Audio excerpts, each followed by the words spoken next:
أما بعد فأعوذ بالله من الشيطان الرجيم بسم الله الرحمن الرحيم لقد كان لكم في رسول الله أسوة حسنة وقال النبي صلى الله عليه وسلم إنما بعثت معلما.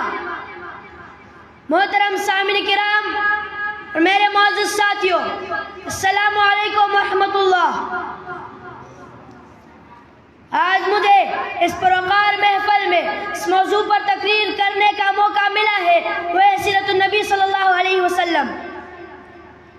سامعین کرام، ویسے تو سیرت کا معنی لغت میں کسی کی کارکردگی یا کارناموں کا احاطہ کرنے کے لیے آتے ہیں، لیکن آج تک کوئی مصنف، کوئی محدث، کوئی مورخ، کوئی مفکر اور کوئی مقرر ایسا پیدا نہیں ہوا جس نے جناب رسول اللہ صلی اللہ علیہ وسلم کی پوری سیرت کا احاطہ کیا ہو۔ چنانچہ میں وقت کی نزاکت کو مد نظر رکھتے ہوئے سیرت النبی صلی اللہ علیہ وسلم کی چند پہلو پر چند گزارشات پیش کروں گا۔ سامعین کرام، میں آپ کی توجہ ایک اہم بات کی طرف مبذول کرنا چاہتا ہوں کہ میرا آقا کی صورت حسین ہے، سیرت بہترین ہے، صورت میں جمال ہے، سیرت میں کمال ہے۔ اوہو، میرے محبوب پیغمبر کی سیرت کا باب اتنا وسیع ہے کہ اماں صدیقہ، پیغمبر کی رفیقہ، امت پہ شفیقہ، خلاق میں خلیقہ، صدیقہ کائنات فرماتی ہے قال خلقہ القرآن، سارا قرآن میری مصطفیٰ کی سیرت ہے۔ سامعین کرام، بات کو میں آگے لے جانا چاہتا ہوں کہ میرا پیغمبر ام انبیاء ہے، کہ ساری کائنات میں ان کا استاد نظر نہیں آتا، اور استاد ایسا ہے کہ ساری کائنات ان کی شاگرد ہے، یتیم ایسا ہے کہ نہ باپ نہ دادا پورے مکہ میں لاوارث نظر آتے ہیں، اور وارث ایسا ہے کہ ساری امت لاوارث کا وارث ہی محمد ہے۔ حسین ایسا ہے کہ یوسف کے دیکھنے والے نے اپنی انگلیاں کاٹی، میرے محمد کو دیکھنے والے نے اپنے بچے شہید کروائے، اپنی جان کی نذرانے پیش کی۔ بہادر اتنا ہے کہ اکیلا جو حنین میں کھڑے ہو کر کہتے ہیں انا النبی لا کذب انا ابن عبد المطلب۔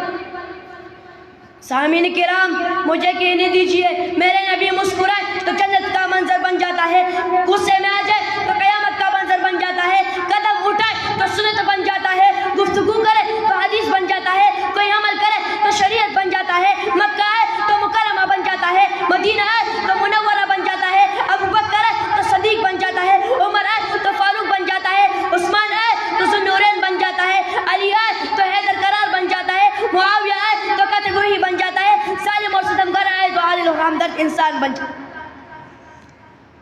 سامعین کرام، یہ انقلابات کیسے ہیں؟ یہ انقلابات سیرت النبی صلی اللہ علیہ وسلم کے محنت سے آئے ہیں۔ یہ انقلابات سیرت النبی صلی اللہ علیہ وسلم پر چلنے اور عمل کرنے سے برپا ہوا تھا۔ یہ انقلابات سیرت النبی صلی اللہ علیہ وسلم کو اپنا امام اور مقتدی بنانے سے پیدا ہوتا ہے۔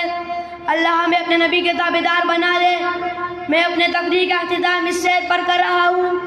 محمد کی غلامی دین حق کی شرط اول ہے، محمد کی غلامی دین حق کی شرط اول ہے، اگر ہو اس میں کچھ خامی تو سب کچھ نامکمل ہے۔ وآخر دعوانا الحمدللہ رب العالمین۔